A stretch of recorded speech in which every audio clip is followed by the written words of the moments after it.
You spend years building your peace, brick by brick, paycheck by paycheck, and one day you look out your window and it's gone. That was Lauren Carter's moment. She wasn't rich, she wasn't flashy. But after years of grinding, she finally had something she could call her own. A modest home in Bakersfield and a pool in the backyard that felt like her personal slice of calm. Until it wasn't. First, it was laughter. Voices that didn't belong. Then wet footprints across her deck. Then strangers. In her pool. No knock, no permission. She asked them to stop. They laughed. She set boundaries. They stepped right over them. So she stopped talking. No more warnings. No more hoping people would do the right thing. Instead, Lauren crafted a plan. One so clever, so quiet, that by the time the neighborhood realized what hit them, it was too late. She wasn't angry, she was done. Lauren Carter wasn't one to make noise. She didn't gossip over fences or throw wine nights with the neighborhood moms. Her life was quiet, by design. Her little house in Bakersfield was nothing fancy, but it was hers, paid for in full after a decade of budgeting like a monk. And the pool?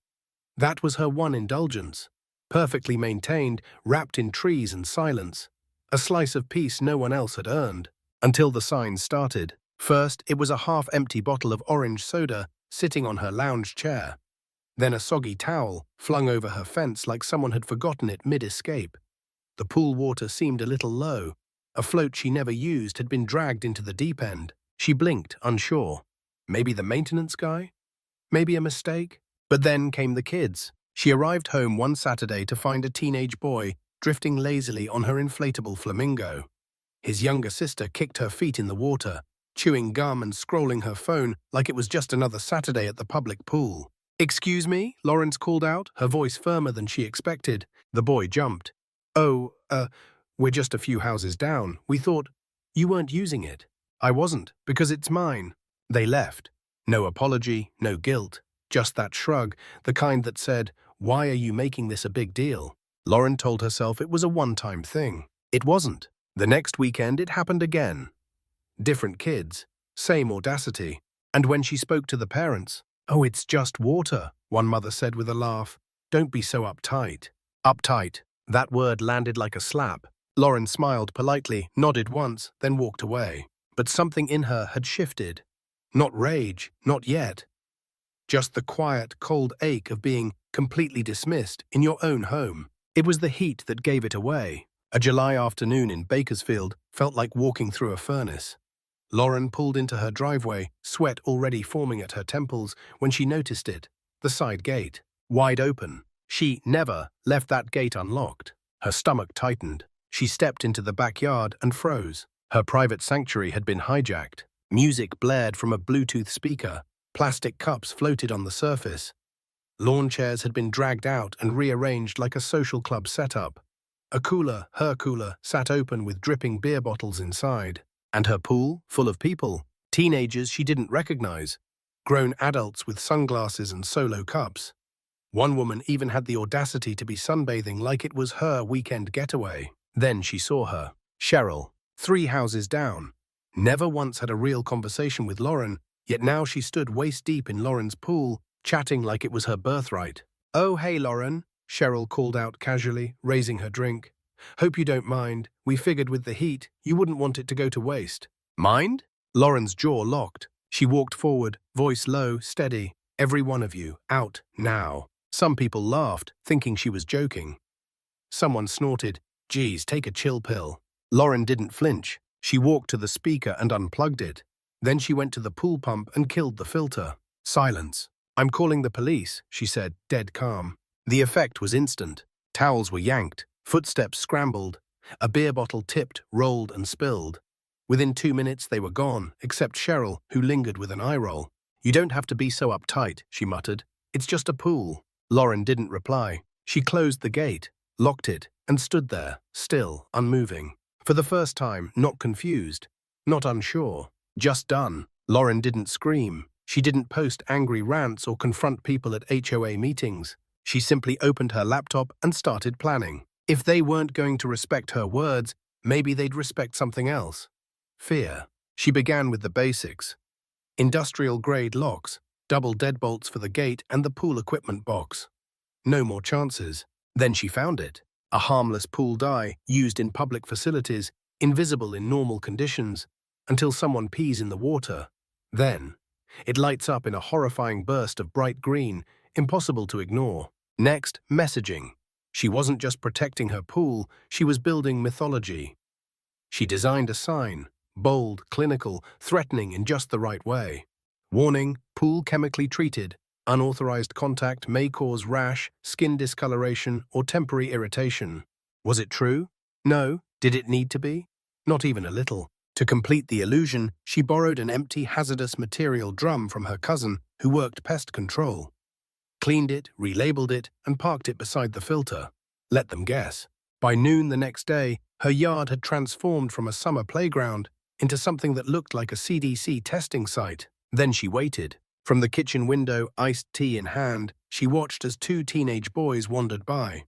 They slowed, read the sign, one nudged the other, pointed at the barrel. They both stepped back and kept walking. Lauren smiled. Not wide, just enough. That night, Cheryl struck again, this time online. FYI, looks like Lauren added some kind of chemical to her pool, says it causes rashes. Just a heads up if your kids are around. The comments came fast. Is that even legal? Some people take things too far. She must be losing it. Lauren didn't answer. They weren't scared of her anymore. They were scared of what she might do. And that meant, for the first time in months, she wasn't the one on the defensive. She was in control. Lauren's plan didn't involve cops, or yelling, or neighborhood drama. It was something far more unsettling. Silence, strategy, and suggestion. She knew most people feared what they didn't understand, especially when it involved chemicals, warnings, or anything that sounded vaguely medical. So she doubled down. She added a second, smaller sign near the gate. This one looked more official, printed in red and black block letters. Notice, pool under biological treatment. Avoid contact without authorization. Exposure risk, high. Then she planted a fake security decal on her fence. Area monitored for biohazard leakage.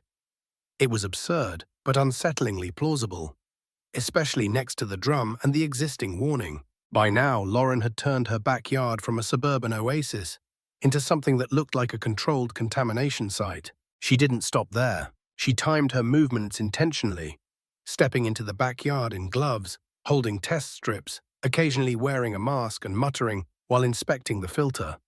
Just enough for passing neighbors to catch a glimpse. And oh, they noticed. One afternoon, she accidentally left the gate cracked just enough for a toddler to wander up and read the sign. He turned and screamed, "Mom, that lady's pool is radioactive." By the next morning, Lauren's name was all over the neighborhood Facebook group. Is anyone else concerned about Lauren's pool? Should we report her to the city? My kids are terrified to walk by her yard. Lauren didn't respond. She just watered her plants. Peace had returned, not because people understood her, but because they feared her mystery. It wasn't about revenge. It was about presence. For once, Lauren wasn't the quiet neighbor to ignore. She was the one people whispered about, respected from a distance. And the best part, she hadn't raised her voice, hadn't made a scene. She had simply reminded them, without a word, that her piece wasn't up for debate. The knock came on a Thursday evening. Not polite, not friendly. It was the kind of knock that expected to be obeyed. Lauren set down her book and opened the door. There stood Cheryl, arms crossed, mouth tight, eyes flicking from the hazard sign on the fence to Lauren's face like she was inspecting a threat. "We need to talk," Cheryl said. Lauren didn't move. "Do we?" "You've scared the whole neighborhood," Cheryl snapped. "People think your pool is dangerous." Lauren tilted her head. "Interesting. No one thought it was dangerous when their kids were trespassing in it." "That's not the point," Cheryl said, flustered. "You're overreacting. It's just a pool. It's not like you have kids." There it was. The classic defense. Lauren stepped outside, quiet but firm. "So because I don't have children, I lose the right to boundaries." Cheryl rolled her eyes. "You know what I mean. You could have just talked to us instead of whatever this is." "I did talk to you," Lauren said. "You all laughed." Silence. Lauren continued, her voice calm but cutting. "You want me to be approachable, to be soft, but only if I let people take from me. The second I say no, suddenly I'm the problem." Cheryl opened her mouth, then closed it again. Lauren took a step forward, not aggressive, just present. If respecting me means fearing what I might do, I can live with that. Cheryl blinked. You're serious? Lauren smiled, not cruel, just confident. Dead serious. Cheryl sighed, turned to leave. Fine, be the weird neighbor. Just don't expect anyone to include you. Lauren called after her. That's the point, Cheryl. Door closed. Lock clicked. Quiet returned. For the first time in months, Lauren sat by her pool. Alone, undisturbed, at peace. Not because she'd won a fight, but because no one dared start one again. Lauren never wanted a fight. She didn't want to scare people or isolate herself. All she ever asked for was simple respect. But sometimes the world doesn't give you what you ask for. Sometimes it takes, pushes, laughs when you set boundaries, and when that happens, you have two choices: shrink or sharpen. Lauren chose the latter. She didn't scream. She didn't beg. She showed them, quietly, cleverly, that her peace had a perimeter. And once she drew that line, no one dared cross it again. Not because she threatened them, but because she meant it. And maybe that's what it takes sometimes. Not force, not fury, just clarity. What about you? Have you ever had to defend your space, your time, your energy, your sanity from people who just didn't get it? Tell us in the comments, what would you have done in Lauren's place?